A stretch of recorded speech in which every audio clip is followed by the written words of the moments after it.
మా latest videos కోసం మా ఈ తెలుగు న్యూస్ ఛానల్ సబ్స్క్రైబ్ చేసి గంట సింబల్ యాక్టివేట్ చేసుకోండి.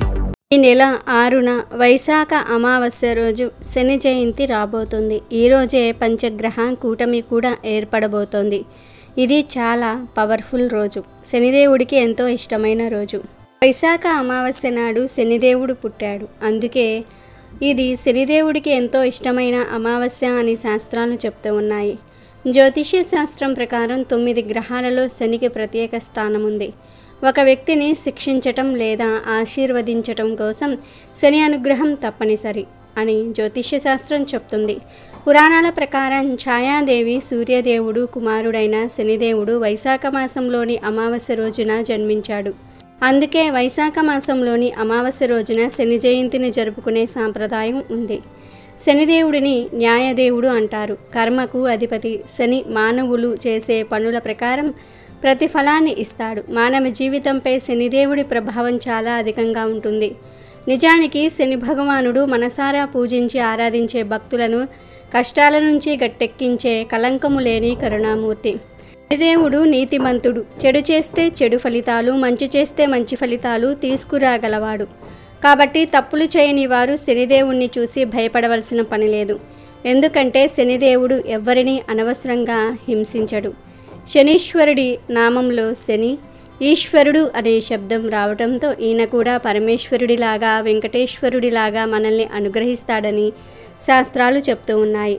శని ప్రభావంతో ఎవరైతే ఇబ్బందులు ఎదుర్కొంటూ ఉంటారో వారందరూ ఈ శని జయంతి రోజున ప్రత్యేక పూజలు చేయటం వల్ల కష్టాలన్నీ తొలగిపోతాయని, శనిదోషం లేదా శనికి సంబంధించిన ఇతర సమస్యలన్నీ తొలగిపోతాయని పండితులు చెప్తూ ఉన్నారు.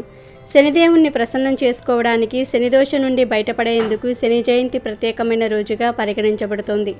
శనిదోషం ఉంటే ఎన్నో సమస్యలు వస్తాయి. కోరిన కోరికలు తీరవు. వ్యాపార నష్టాలు, ఆర్థిక కష్టాల వంటివి ఎదుర్కొంటారు. కోర్టు కేసులు తేలవు. శత్రువులు పెరుగుతారు. రోగాలు నయం కావు. ఇలా ఎన్నో సమస్యలు ఉంటాయి. శని జయంతి అనేది శనిదేవుడి అనుగ్రహం పొందేందుకు అనువైన సమయం.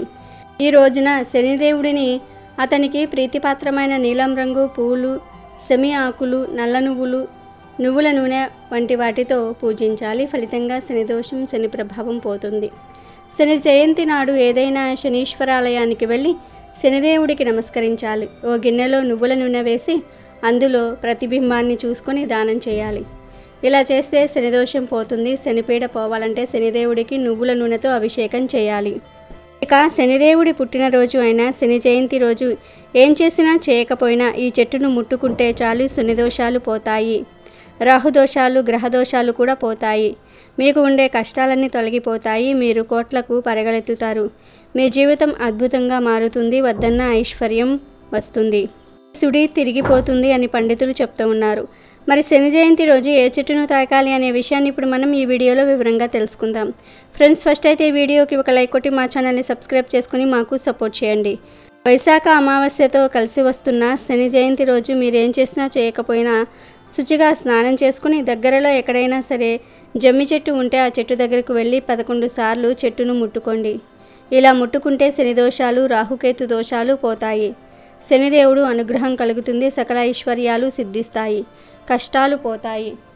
ఏం చేయాలంటే ఈరోజు దగ్గరలో ఉండే జమ్మి చెట్టు దగ్గరకు వెళ్ళి ముందు చెట్టుకు కొన్ని నీళ్లు పోయండి. తర్వాత జమ్మి చెట్టు మొదట్లో ఒక చిన్న ప్రమ్మెదను పెట్టి నువ్వుల నూనె పోసి దీపం వెలిగించండి. ఆ దీపాన్ని చూస్తూ 11 సార్లు శం శనేశ్వరాయ నమః అనే మంత్రాన్ని పఠించండి. ఆ తరువాత జమ్మి చెట్టు చుట్టూ 3 ప్రదక్షిణలు చేయండి. 11 సార్లు జమ్మి చెట్టును ముట్టుకోండి. అసలు ఈ ప్రాసెస్ అంతా కూడా చేయలేని వారు జస్ట్ జమ్మి చెట్టును ముట్టుకోండి చాలు. అలా జమ్మి చెట్టును ముట్టుకున్న తర్వాత కాసేపు ఆ చెట్టు దగ్గర కూర్చొని తర్వాత తిరిగి ఇంటికి వచ్చేయండి. జమ్మి చెట్లు పొలాల దగ్గర ఉంటాయి లేదా దేవాలయాలలో ఉంటాయి. మీకు ఎక్కడ జమ్మి చెట్టు కనిపించినా ఇప్పుడు మనం చెప్పుకున్న విధంగా చేయండి.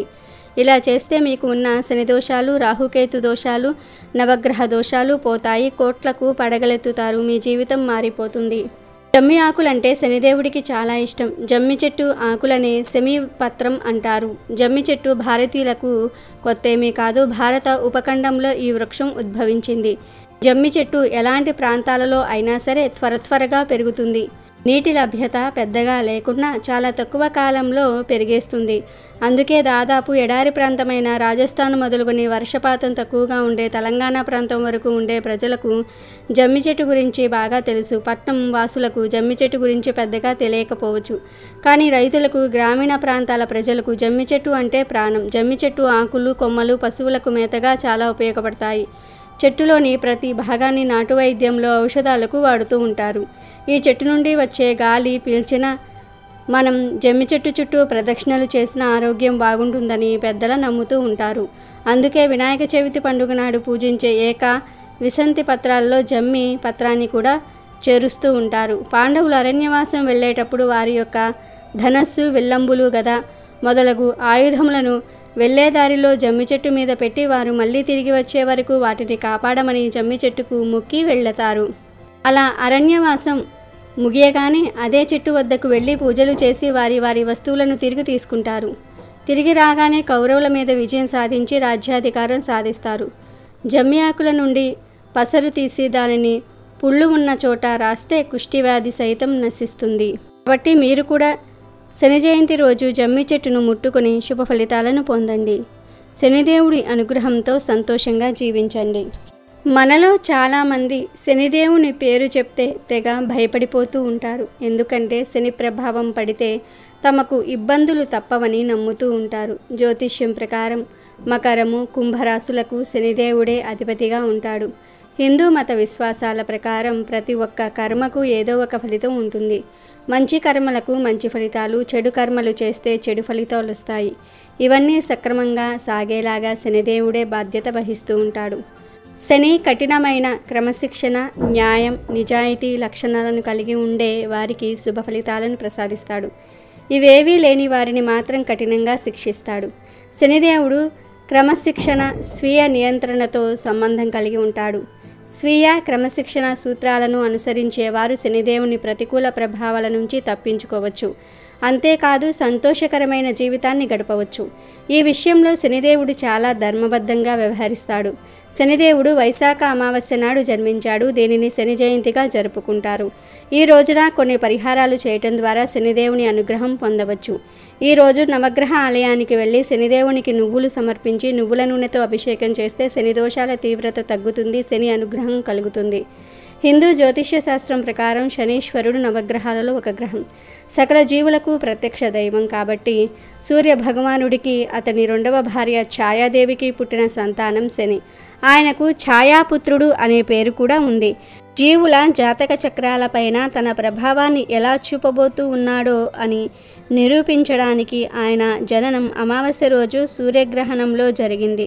శనికి మందగమనుడు అని కూడా పేరు, అంటే అతి నెమ్మదిగా కదిలేవాడు అని అర్థం. ఇక శని జయంతి రోజు మీకు ఏ సమయంలో అయినా సరే కాకులు కనిపిస్తే ఏదో ఒక ఆహారాన్ని కాకికి పెట్టండి. లేదంటే మీరు ఇంట్లో వండిన అన్నం గిన్నెలో నుంచి కొంచెం అన్నం తీసి దానిలో కూర కలిపి 2 ముద్దలుగా చుట్టి పైన కొంచెం నూనె పోసి, అంటే 2 చుక్కల నూనె పోసి ఆ 2 అన్నం ముద్దలను ఆహారంగా పెడితే చాలా చాలా మంచిది. అలా ఆహారం పెట్టిన తర్వాత కాకి ఆ అన్నం తింటున్న సమయంలో 3 సార్లు సం శనేశ్వరాయ నమః, సం శనేశ్వరాయ నమః, సం శనేశ్వరాయ నమః అని అనుకోండి. ఇలా చేస్తే కాకి సంతృప్తి పడుతుంది. కాకి సంతృప్తి పడితే శనీశ్వరుడు ఖచ్చితంగా మిమ్మల్ని అనుగ్రహిస్తాడు. తద్వారా మీకు ఉండే శని దోషాలు కూడా తొలగిపోతాయి. సకల ఐశ్వర్యాలు కలుగుతాయి. దరిద్రాలు, కష్టాలు పోతాయి. మీ జీవితం అద్భుతంగా మారిపోతుంది. కాబట్టి శని జయంతి రోజు కాకులు కనపడితే తప్పక ఈ చిన్న పని చేసి మీ జీవితాన్ని మార్చుకోండి. అదేవిధంగా ఈరోజు మీకు నల్ల చీమలు ఎక్కడ కనిపించినా సరే కొంచెం పంచదారను వాటికి సమర్పించండి. ఈరోజు శని జయంతి కాబట్టి నల్ల చీమలు ఎక్కడ కనిపించినా లేదా మీ ఇంటి ఆవరణలో ఎక్కడైనా సరే నల్ల చీమలు కనిపిస్తే వాటికి కొంచెం పంచదారను సమర్పించండి. ఆ పంచదారను ఆ చీమలు స్వీకరించినట్లయితే మీకు త్వరలోనే అదృష్టం పట్టబోతుంది అని తెలుసుకోండి. జీవితంలో క్లిష్టమైన పరిస్థితులు ఎదుర్కొంటున్న వారు ఈరోజు శనిదేవుడికి పూజ చేస్తే మంచి శుభ ఫలితాలు ఉంటాయి. ఈరోజు ఉపవాసం ఉండి శనిని ప్రార్థించటం వల్ల భక్తులను కష్టాలు, బాధల నుండి విముక్తులను చేస్తాడు శనిదేవుడు. అంతేకాకుండా దుష్ట చెడు ప్రభావాల నుంచి ఉపశమనం కలిగిస్తాడు ఈరోజు. నలుపు రంగు వస్తువులను దానం చేస్తే మంచి జరుగుతుంది. అంటే నలుపు వస్త్రాలు, ఆవ నూనె లాంటివి దానం చేయాలి. ఈరోజు ఎవరి వద్ద నుండి ఇనుము, ఉప్పు, నువ్వుల నూనె చేతితో తీసుకోకుండా ఉంటే మంచిది. అలాగే వైశాఖ అమావాస్యతో కలిసి వస్తున్న శని జయంతి రోజు పొరపాటున కూడా కొన్ని పనులను చేయకూడదు. మరి ఆ పనులు ఏమిటో కూడా ఇప్పుడు మనం తెలుసుకుందాం. ఈ రోజున పొరపాటున కూడా చీపురు కొనకూడదు. ఈరోజు చీపురు కొంటే లక్ష్మీదేవికి కోపం వస్తుంది. ఈరోజు వివాహము, గృహప్రవేశము, నామకరణము మొదలైన శుభకార్యాలు చేయటం నిషిద్ధం. ఈ రోజున స్త్రీలను, వృద్ధులను, పేదవారిని అవమానించకూడదు. వీలైనంత ఎక్కువ మంది నిరుపేదలకు సహాయం చేయాలి. ఈరోజు పొరపాటున కూడా సూర్యోదయం తర్వాత నిద్ర లేవకూడదు. అంటే సూర్యోదయానికి పూర్వమే నిద్ర లేవాలి. ఇలా ఈరోజు చేయకపోతే అది దరిద్రానికి సంకేతము. ఇలా నిద్రలేచి తలస్నానం తప్పకుండా చేయాలి. ఈరోజు తలస్నానం చేయకపోతే దరిద్రం. ఇలా తలస్నానం చేసే సమయంలో షాంపూలు ఏమీ వాడకుండా కేవలం తల మీద నీటిని మాత్రమే పోసుకోవాలి. ఈరోజు షేవింగు, గడ్డం చేసుకోవటము, గోర్లు కత్తిరించుకోవటము అస్సలు చేయకూడదు. ఇలాంటి పనులు ఎంతో శక్తివంతమైన ఈ అమావాస్య రోజు చేస్తే దరిద్రం చుట్టుకుంటుంది. ఇలాంటి పనుల వల్ల భవిష్యత్తులో ఆర్థిక సమస్యలు ఎదురవుతాయి. పూర్వం అమావాస్య రోజు మధ్యాహ్నం మాత్రమే భోజనం చేసి రాత్రి అల్పాహారం తీసుకునేవారు. ఎందుకంటే అమావాస్య రోజు రాత్రి ఆహారం భుజించడం అనారోగ్యానికి దారితీస్తుంది. ఇక ఈరోజు ముఖ్యంగా ఉదయం 5 నుండి 6 గంటల మధ్యలో, సాయంత్రం 5 గంటల నుండి 6 గంటల మధ్య తలకు నూనె పెట్టుకోకూడదు. ఈరోజు ఇలా చేస్తే దరిద్రం పడుతుంది. అదేవిధంగా ఈరోజు పొరపాటున కూడా మధ్యాహ్నం నిద్రించకూడదు. దరిద్ర దేవతను ఆహ్వానించినట్లు అవుతుంది అని శాస్త్రాలు చెప్తూ ఉన్నాయి. అమెజాన్లో బెస్ట్ డిస్కౌంట్స్ కోసం వీడియో డిస్క్రిప్షన్లో లింకు ఉంది, చూడండి. అలాగే మా టెలిగ్రామ్ ఛానల్ సబ్స్క్రైబ్ చేసుకోండి.